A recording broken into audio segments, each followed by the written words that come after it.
Hello there, welcome to CoreTV News at 7. I am Gete. The Independent National Electoral Commission is soliciting the support of traditional rulers across the country for a hitch-free electoral process before and during the 2015 elections.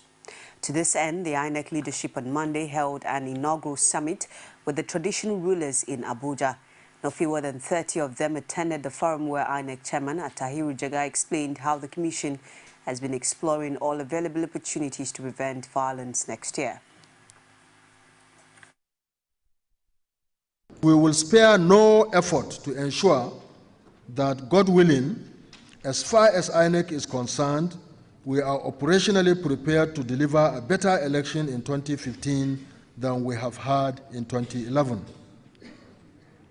The greatest challenge and threat to 2015 general elections, as we see it in the Commission, is the conduct capable of generating and inciting conflicts and violence by many critical stakeholders in the political process.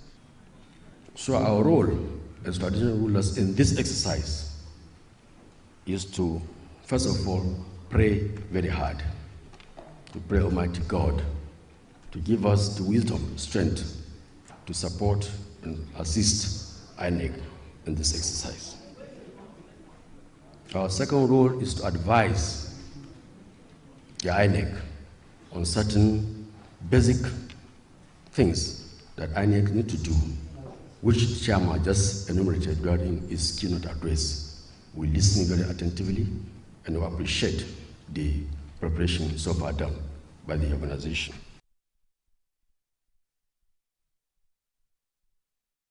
Journalists and police officers deployed to the venue of the Lagos People's Democratic Party primary holding at Oregon are having a heated argument over a rude comment by a police officer. An unidentified police officer referring to the reporters had said, "Let us clear away these people from here." Journalists who had been kept waiting for hours blasted the police over the comment. The reporters, who were supposed to have been cleared to enter the venue between 9 to 11 a.m., waited endlessly as some later left the venue in annoyance. The intervention of the PDP Publicity Secretary Gani Tofik calmed the tension while delegates are still waiting to be accredited.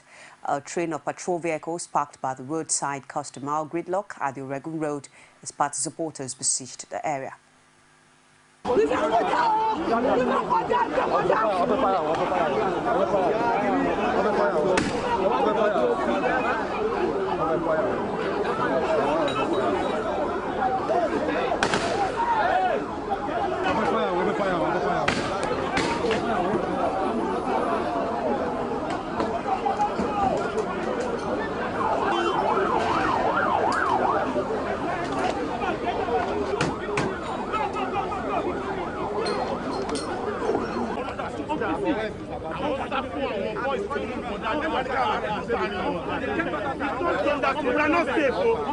not safe. We are not safe. We are not safe.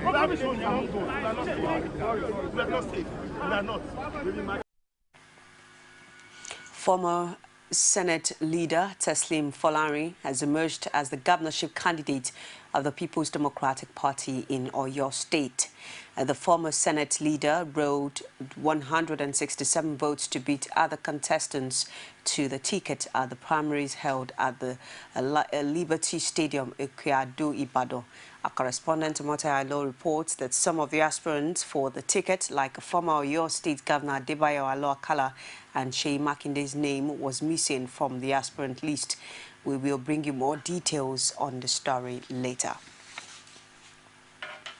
Former Minister in charge of Education, Nyesom Wike, has emerged the Rivers PDP governorship candidate for the 2015 election. Wike, who is widely seen as President Goodluck Jonathan's right-hand man, has before the primaries provoked controversies among party members in the Rivers PDP. He polled 1,083 votes to win the primaries. We will bring you more details as they unfold. Bauchi State Governor Issa Yuguda has emerged the People's Democratic Party senatorial candidate for Bauchi South. He polled 290 votes to defeat Sanusi Baban Tako, who withdrew from the primaries after casting his votes. The incumbent Senator Adamu Gamba did not participate in the primaries after Yuguda had urged him to step down. The remaining senatorial tickets were won by Senator Abdul Ningi for Bauchi Central and Farouk Mustafa, who is replacing Senator Babayo Gambawa, who stepped down to run for the governor's seat. Abia State Governor Theodore Orji has picked the ticket of the People's Democratic Party to contest for the Senate. On a day one of the longest-serving members of the Senate, Uche Chukwumerije lost out on his return bid. Orji polled 221 votes in an election that was boycotted by his sole opponent, Senator Nkechi Nwagu, on the grounds that the process was manipulated to favor the governor. Chukwumerije, for his part, lost to former member of the House of Representatives Mwa Ohuabunwa, who won the PDP ticket for Abia North. Senator Enyinaya Abaribe, who was eyeing the governor's seat, however, had an easy ride to pick the Abia South ticket.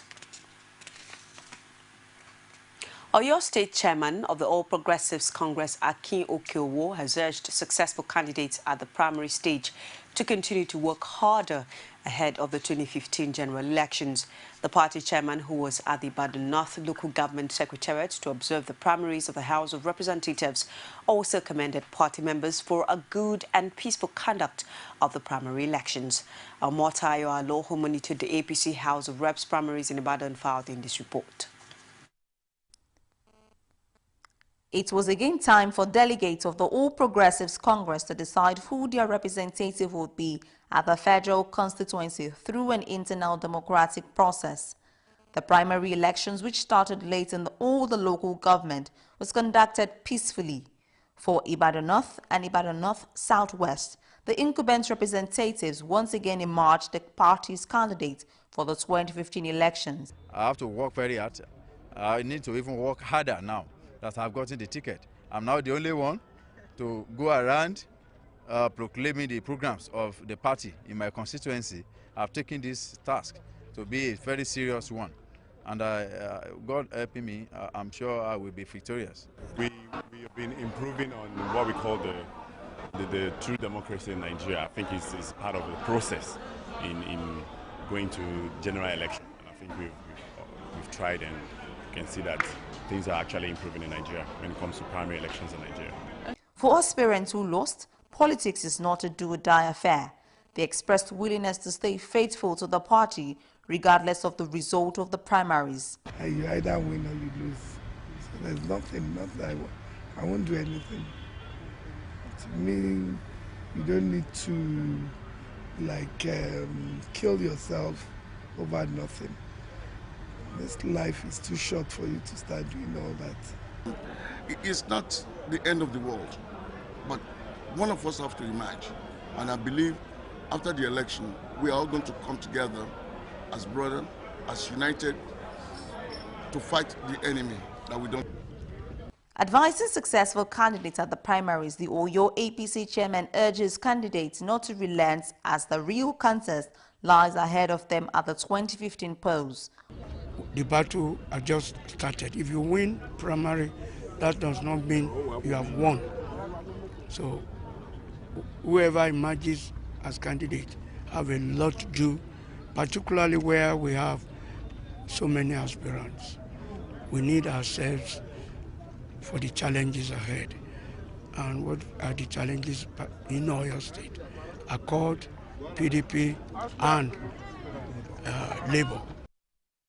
As the All Progressives peacefully vote their candidates for the House of Representatives, the 2015 general elections will ultimately determine who takes possession of the 14 House of Representatives seats for your state.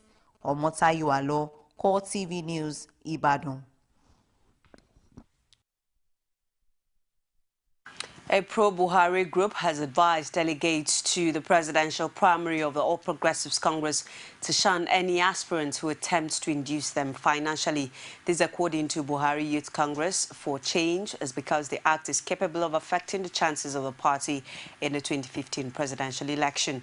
The group said this in a statement jointly signed by its leaders from northern Nigeria, Damo Nguru, Bashar Tohoro, and Bafan Gome, and made available to journalists in Kaduna on Sunday. The youth group maintained that Muhammad Buhari has all it takes to end the lingering insecurity, and as such is the type of candidate APC needs to wrest power from the People's Democratic Party. The group also wants eligible voters to ensure they get their permanent voter cards, while also urging those who have not registered to go out and do so. It's CoreTV News at 7. We'll take a break. Stay with us. I no longer worry about deodorant stains with Nivea Invisible for black and white deodorant.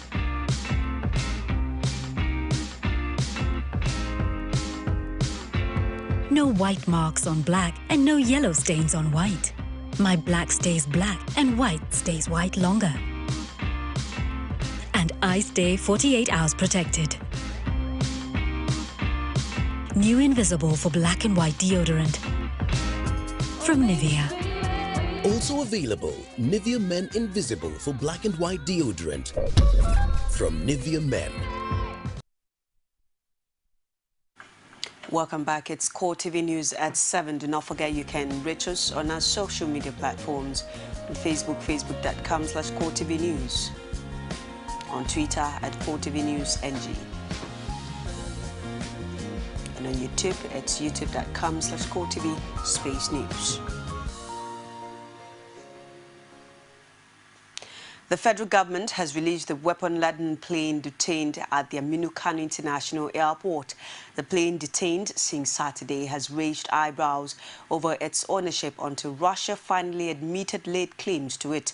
It, however, insisted that the weapons belong to France.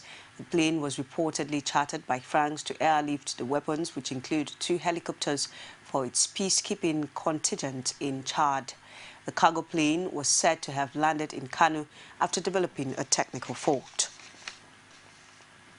President Goodluck Jonathan has launched the 2015 Armed Forces Remembrance Day emblem and appeal fund by paying tribute to soldiers at the front line of the war against insurgency in some parts of the country. He also maintained that the sacrifices of the gallant soldiers are a testimony to the country's determination to forge ahead as one and remain united. The lunch was held at the conference center of the Presidential Villa in Abuja. The federal government will continue to show commitment to addressing the challenges facing our veterans. Of course, we listen to the chairman very attentively. To this end, we have recently implemented an increment in their pensions. We are also happy to note that the military pension scheme is now running efficiently. The Minister of Defense has been charged to come up with programs that will enhance the living standards of our veterans. We are hopeful that we can, in the course of celebration, mobilize an increase in state and private contribution to surpass the previous years in order to augment what the government provides for the rehabilitation and the welfare of the armed forces.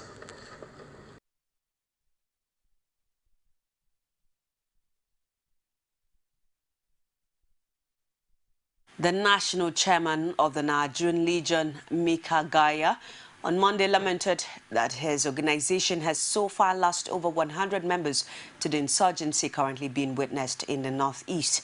The Legion was established to cater for the welfare of ex-servicemen and persons who have distinguished themselves in the wars in which Nigeria has participated. Gaya spoke at the emblem launch for the 2015 Armed Forces Remembrance Day celebration held at the Presidential Villa, Abuja. He also told the audience that included President Goodluck Jonathan that only 30 million naira had been redeemed out of 105 million naira pledges made by individuals and group during a similar emblem launch held last year. He said it was painful to the Legion that while the pledges were made in the full glare of the public, it had no opportunity of reporting back and that the largest chunk of it had not been redeemed.